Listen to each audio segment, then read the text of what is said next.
Hey everyone, how we doing? It's Joe from Believers Talk. Just wanted to get on here real quick and give you an update on day one from training camp now in the books. Wanted to let you know what happened. I, like everyone else, was at work going through Twitter saying, what's going on, checking every single Twitter message that was popping in just to see what was going on in Buffalo Bills training camp. Buffalo Bills training camp, of course, starts today 9:15 a.m. with the press conference with Brandon Beane and Coach McDermott, and a couple interesting things, news of notes from that conference. First of all, obviously, Sean McDermott and Brandon Beane expressed interest in continuing to stay at St. John Fisher College for these training camps. He says traveling helps the team with camaraderie and helps the team kind of get more together, having to travel somewhere. So even if it's not in St. John Fisher, would love to see it continue to not be at the Buffalo Bills Bills Drive. So that's something you heard about. You heard about the continuity of the offensive line, how it was important to Coach McDermott to make sure that continuity is found. And when asked, when we know who the first line is for the offensive line, he said the faster the better. So we expect to see that be a quick competition here in training camp. We'll see what happens. Some other things talked about during that press conference, obviously talking about LeSean McCoy and how Brandon Beane and Sean McDermott have continued to show Sean McCoy that they want him to be a part of this team, and so we can expect to see LeSean McCoy with this Buffalo Bills team for a little bit now. If they were going to trade him, if they were going to cut him, you would think it would have happened by now. We'll see what happens in training camp, but looks like LeSean McCoy is here to say. Let me know what you think about that in the comment section. I know some of you were maybe thinking it's time for us to move on from LeSean McCoy. Some of you are looking for what he can do with this new offensive line. Going to training camp itself at 9:30 a.m.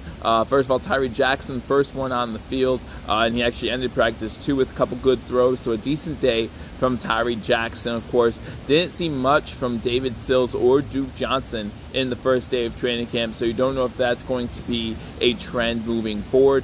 Today, for most of the day, you saw Zay Jones, Cole Beasley, and John Brown mostly as the guys at the wide receiver position. You did see Foster in there a little bit with Andre Roberts. They were mixing up as well. But that was mostly your first-line offense. LeSean McCoy was the running back to take first-team reps, the first guy to touch the ball, as Brandon Beane said in the press conference. Another great thing was we saw Frank Gore. Frank Gore came off the NFI list today, and he was a full participant today in practice, so that was good to see. No red jersey on Tyron Johnson either, so he was a full participant in practice, the cornerback, so that's good to see. During the press conference, they did talk about Tyler Kroft. Looks like he is continuing to progress with his injury, so we will continue to see how that moves forward. But the biggest news out of day one from training camp, of course, no injuries, right? We wanted to stay away from the injury bug. We talked about yesterday during our live stream. We did have, I think the biggest problem we had today in training camp was there was a botched snap between Mitch Morse and Josh Allen. It caused a fumble on the field. A few interceptions thrown by Josh Allen as well. A couple of them were deflected. Few of them he was trying to get in tight windows. So Mitch Morse and Josh Allen did have to run the field once for that fumble issue. But yeah, we did see the defense step up a little bit. The big news would probably be the red zone efficiency. Again, when you're talking about wide receivers, you have John Brown making some good plays in the corner of the end zone. I think Josh Allen, I read a tweet that he was only 2 for 8 in his first 8 throws in that fade end zone area, but he did get better as the day progressed, so we hope that continues in training camp.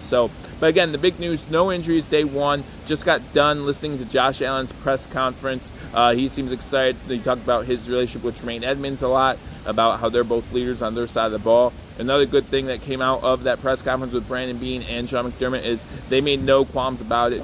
This is Josh Allen's team. So we look forward to seeing the future. Again, day one complete in training camp. I look forward to keeping you guys updated every single day. So you want to make sure you hit that subscribe button, like this video, and leave a comment what you thought, what your first impressions were about the first day of training camp.